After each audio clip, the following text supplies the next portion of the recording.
میں اس کتاب سے دولت المکیہ سے آپ کو اقتباس کر کے اور اقتصاد فیض کر کے آپ کی خدمت میں ایک مسئلہ رکھوں گا، لیکن وہ کتاب پہلے اس کی اہمیت سنیے، کتنی اہم کتاب ہے وہ۔ اعلیٰ حضرت سے اس کتاب کی نقلیں لی وہاں کے علماء محدثین نے، اور جب اعلیٰ حضرت امام اہل سنت اپنے گھر واپس آ گئے تو ایک علامہ یاسین مصری جو حرم شریف میں مسجد نبوی میں پڑھاتے تھے، مدرس حرم نبوی تھے، وہ اس وقت وہاں موجود نہیں تھے یا ان کو اس وقت تک اطلاع نہیں ہو پائی۔ اعلیٰ حضرت جب گھر چلے آئے تو انہوں نے خط بھیجا بریلی شریف کو۔ وہ خط جو بھیجا، اس خط کے اندر علامہ یاسین مصری نے لکھا، دھیان سے آپ لوگ سنیے وہ جملہ کیا فرمایا۔ فرماتے واللہ ما رأیت مثل هذا الکتاب فی مدت عمری۔ علماء کرام کی توجہ، سبحان اللہ۔ فرماتے ہیں کہ اللہ کی قسم، اس موضوع پر میں نے اس سے پہلے اس جیسی کوئی کتاب پوری زندگی میں نہیں دیکھی۔ ہندی عالم ہے اعلیٰ حضرت، لیکن عرب سمیت کی زمین پر وہ ایسی کتاب لکھ رہے ہیں کہ وہ کہتے ہیں علامہ یاسین مصری صاحب کہ زندگی میں نے ایسی کتاب نہیں دیکھی۔ اور پھر انہوں نے فرمایا لو کان لی قدرۃ و استطاعۃ لکتبت هذه الرسالۃ بالذهب والفضہ۔ اگر میری طاقت ہوتی، استطاعت ہوتی، تو میں اس دعوت المکیہ کو سونے سے لکھتا، چاندی سے لکھتا، لیکن میری استطاعت سے یہ چیز باہر ہے۔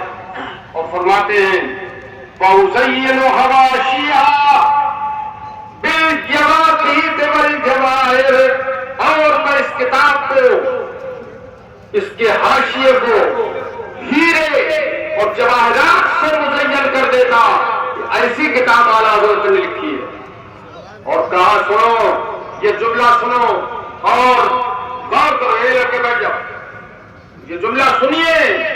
کہتے لو کان الشیخ الامام احمد رضا ہونا بالمدینۃ المنورہ لغسلت قدمہ وشربت۔ علماء تو سبحان اللہ بول ہی سکتے ہیں، علماء کرام کو جانتے ہیں، سبحان اللہ۔ فرمایا، انہوں نے فرمایا کہ اگر امام احمد رضا خان یہاں پر مدینہ منورہ میں اس وقت موجود ہوتے تو میں ان کے قدم دھوے دیکھی جاتا۔ سبحان اللہ، ماشاء اللہ، ماشاء اللہ، بہت قدم دھو کر پی جاتا۔ اور فرماتے ہیں فَاقْتَحَلْتُ فِي عَيْنِي بِغُبَارِ قَدَمَيْهِ، اور میں ان کے غبار قدم سے اپنی آنکھوں کو سرما بنا کے مزین کر لیتا، ان کی قدموں کی خاک کو سرما بناتا۔ یہ شان ہے امام احمد رضا خان فاضل بریلوی رضی اللہ تعالیٰ عنہ، مصری عالم تھے۔ انہوں نے یہ لکھا امام احمد رضا رضی اللہ تعالیٰ عنہ کے تعلق سے، علماء مصر چونکہ ان کی زبان عربی ہے اور یہاں سے بہت دور ہے مصر، تو وہ اعلیٰ حضرت امام اہل سنت سے کما حقوق واقف نہیں ہے، بہت لوگ نہیں جانتے، بہت سے علماء، اور جن لوگوں نے کچھ پڑھا ہے اعلیٰ حضرت کے تعلق سے عربی زبان میں، ان کو تعارف ہے، تو ان کے دل میں اعلیٰ حضرت کی بہت قدر ہے۔ جو لوگ اعلیٰ حضرت امام اہل سنت رضی اللہ تعالیٰ عنہ کو ایک عاشق رسول مانتے ہیں اور بہت بڑا عالم، ایک عالم سے میری بات ہوئی ایک شیخ سے، تو انہوں نے کہا مصر کے دورے میں میں ابھی بہت سے وہاں کے شیوخ سے میں نے بات چیت کی حضرت امام اہل سنت کے تعلق سے اور دیابنا کے تعلق سے کہ ان کے گندے عقیدے ان کو معلوم ہے کہ نہیں.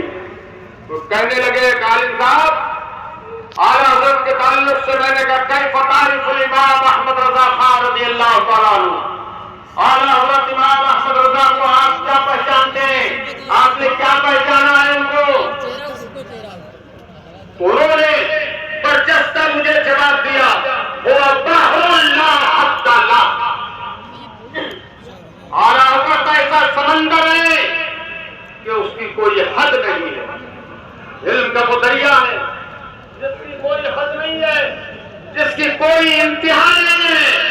مگر میرے عزیزوں, یہاں کے جو کچھ چند زبان عربیدہ لوگ وہاں پر گئے ملا جی لوگ, انہوں نے اپنی وہابیت اور دیوبندیت کو چھپایا اور اپنے آپ کو سنی بن کے وہاں پر اعلیٰ حضرت امام اہل سنت کی برائی بھی کی اور کیا کہا کہ اعلیٰ حضرت متشدد ہے, وہ تکفیر میں بڑی جلدی کرتے ہیں.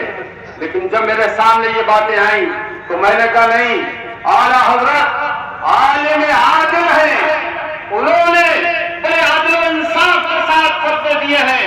یہاں تک کہ تکفیر میں انہوں نے کبھی جلدی نہیں کی. ان کا جو بابا تھا اسماعیل دہلوی, اس پر 70